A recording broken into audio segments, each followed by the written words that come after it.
Go, guys. Let's go. Let's go. Let's go. Let's go. Let's go. Let's go. Come on. Go.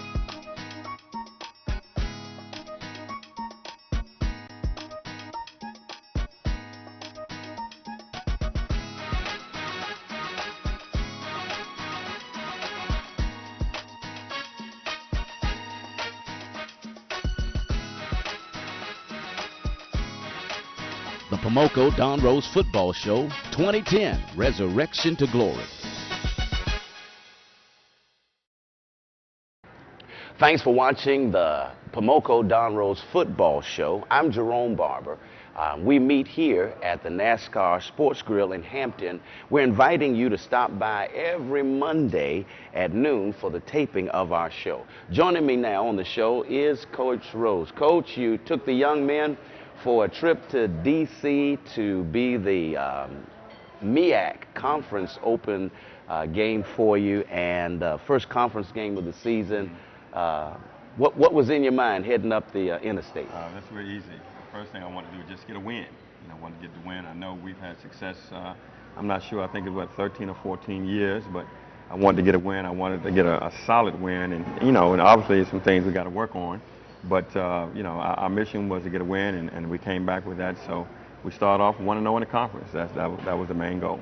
Let's break down the first half, Coach. The last time Howard beat Hampton, Bill Clinton was president. So it's very obvious that in preparation for a game, HU Howard-Hampton game, you kind of know what they're going to bring to you. Yeah, but I know one thing was funny is that right before the game, the announcers were saying the real HU, and it just felt funny if somebody talking about the real HU, and that we're the real HU. But going through that, I thought it was a well fought half as far as the first half. The players were working hard on both sides. They came out, and normally Howard is, in tradition, they're known for like the spread offense. But they've got the offensive coordinator from Bethune-Cookman, and he ran the Wyatt bone, or whatever you call it. And so they came out, they had a game plan as far as the option, and that we kicked off to them, and they ran the ball, and had a couple of the key downs that they did well on, and then our offense got the ball and we moved it down, and then it kind of seesawed back and forth. But I think that overall, I knew in hand that once we get things down that we'll be pretty much in control. But definitely was a very physical game, and I think because of the rivalry, it doesn't matter what what the score, what the records, they're going to play hard. In the first quarter, you kind of exchanged scores, but let's talk about that drive from Hampton when we went down and scored for the first time. Oh, it was great. Normally in the past, last year, for example, if a team would score first, and sometimes the guys would kind of look at me or kind of question one another. But our offense went out there and just marched it down, and I think David Legree had some key drives and made some key decisions.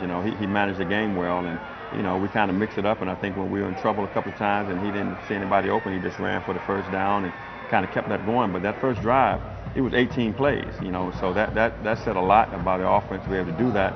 And I think right now it's the rest of it is in the barn, because now they know that you can be consistent and be successful. Because I think in any given time, if you go over 12 plays, a lot of times a lot of things can happen. But I was real proud of them. They marched it down, and so I think right now we got the kinks out. Those guys are ready to go.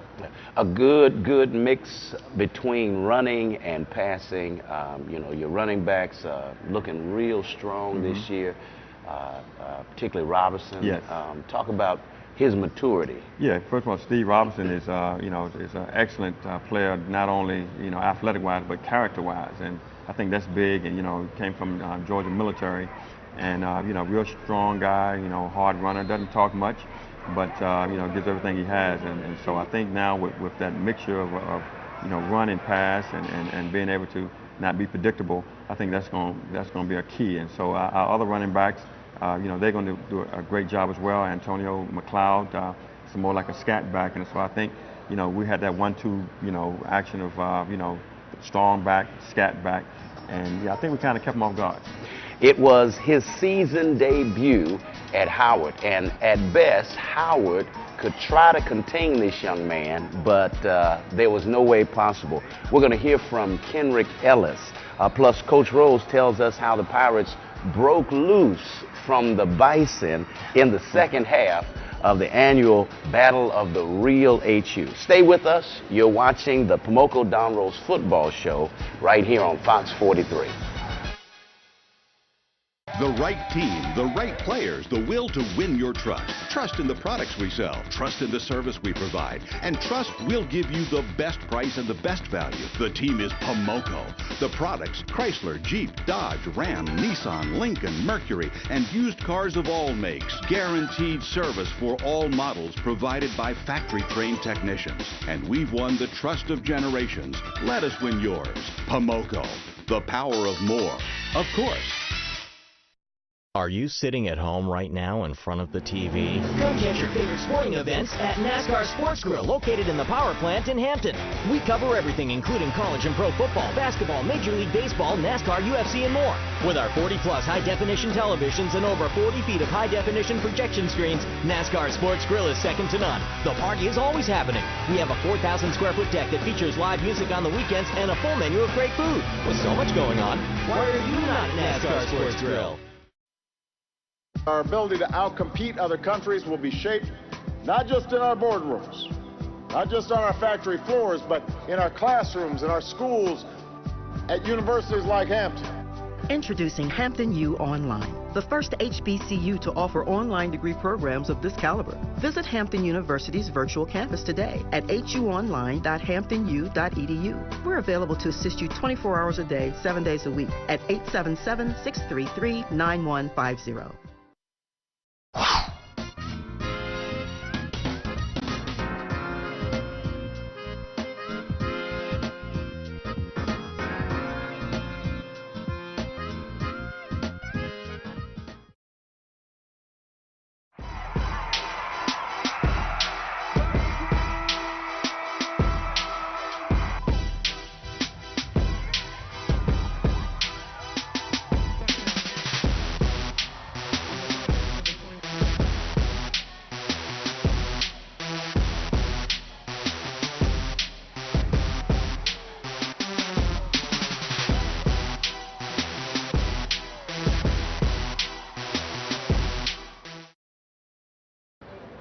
Coach, let's talk about the second half. Went into the locker room 14-14, but those young men came out of the locker room. It was almost a jailbreak. Yeah. What did you tell the guys in the locker room? Well, What can you tell us that you told the guys in the locker room? I don't know if I can say what I said in the locker room, but it definitely it was some choice words, and I let them know that, you know, this is our time. You know, we worked hard. You know, we trained for this, and you know, we just got to make the right adjustments. And on offense, I knew, you know, we had to stop the option, the quarterback, the dive, and the pitch, you know, point blank. And then offensively, you know, again, just, you know, be consistent with it and just keep the drives going. And so I think both coordinators did a great job of making the corrections, and we came out there. And, you know, I just put more of myself in there. I wanted to be a part of everything, you know, wanted to know, you know, what are they talking about in the special team huddles and the offense and the defense. But I think the guys came out there with a mission, and, you know, now if I can just get them to play like that the first half. Now you scored on the first possession straight out of the half. Matter of Yeah. fact, first two possessions Yes. out of the second half. Did you make that many adjustments as far as your offensive scheme was concerned, or did you see some things that you were able to take advantage of as far as the bites? Well, we knew going. I said starting off we were going to get the ball first, and I said right now the first one, let's go ahead and march that thing down and go ahead and score. Defense is going to get it. It's going to be 3 and out, and we're going to come back and do it again. And that's exactly what they did. And I think the guys, they kind of feed off that energy. But more importantly, you know, we knew that, you know, we could run the ball. We knew that we could throw the ball. And so we just had to just get the timing right and things of that nature, and make sure that, we don't beat ourselves. And penalty was a big part. I think the first half we had a little more than I would have liked to see, but we kind of settled down a little bit, and the guys just kind of, focused and went down and did what was asked of them. But like I said, now I just got to try to find a way that we can do that the entire game. A great balanced approach between passing and running. Mm-hmm. Also, just staying with Legree. Yes. He kind of got shook a couple of times Yeah. there, but you just kind of that's what the theme is. Just let's Yeah. stay with Legree. Yeah, well, with him, you know, Legree is a talent, you know, and I think a lot of things, his athleticism allowed him to make certain plays, you know, because there were certain plays that instead of getting a sack, you know, he just threw it out, you know, threw it out of bounds, and, you know, being smart and you know, third down plays. I think he had a couple of them that he just ran for the sticks and, you know, not, you know, getting hit. And so I think he's matured from last year, and so, you know, hopefully, like I said, now, you know, I've got all the confidence in him as well as Herb.